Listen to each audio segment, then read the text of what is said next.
Welcome to our YouTube channel students, e-learning hub by Udgam Welfare Foundation.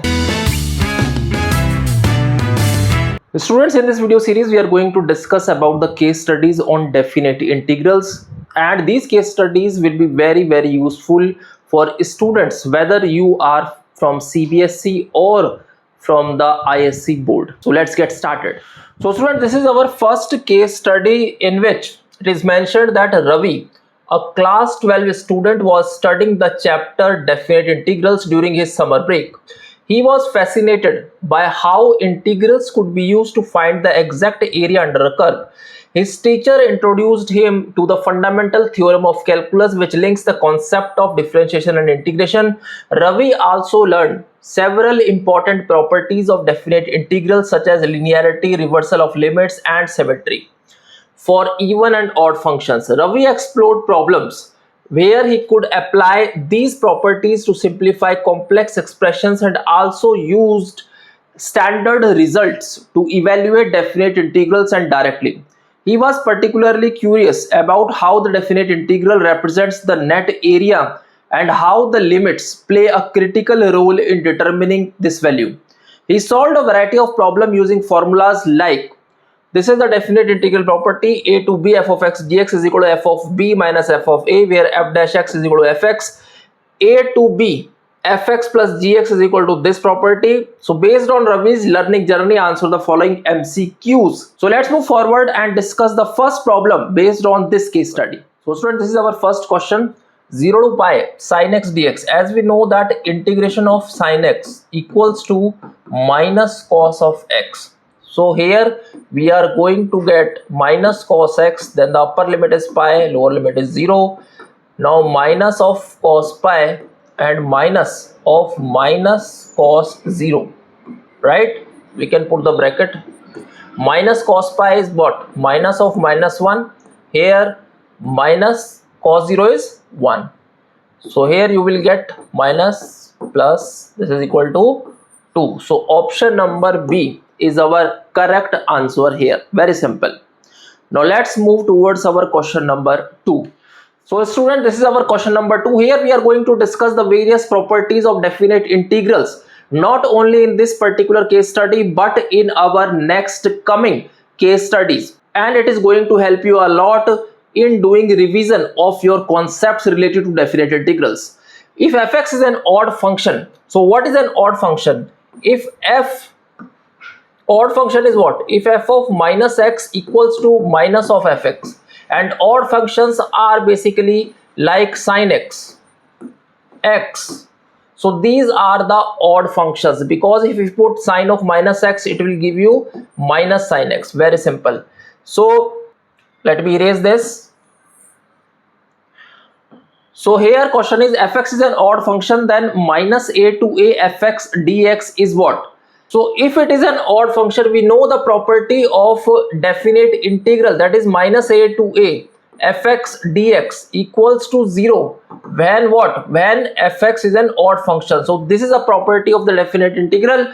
So we can say that it is always 0. Very simple. Now let's move towards question number 3. So students, here comes our question number 3, which states we have to find the value of this by using the integral property. So 0 to 4 x square. So integration of x square is what? X cube upon 3. Upper limit is what? Upper limit is 4, lower limit is 0. Now here again x cube upon 3, again upper limit is 6 and lower limit is 4 here. Very simple. As we can see here, this term and this term are common. So let's try to figure out if any term is getting cancelled later on or not. So first we will put the value here, 4 cube upon 3. Very simple. Minus obviously 0 because the lower limit is 0 here, plus 6 cube upon 3 minus 4 cube upon 3. Now here we can see that we need not to calculate each and every part, because here we are getting two terms in plus and minus. As you can see here, this term, you can see this term is what?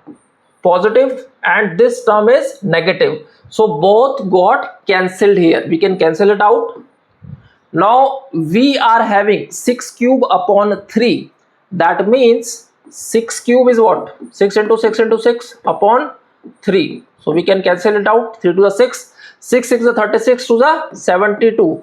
So our option number A is the correct answer here. I hope this concept is clear to everyone.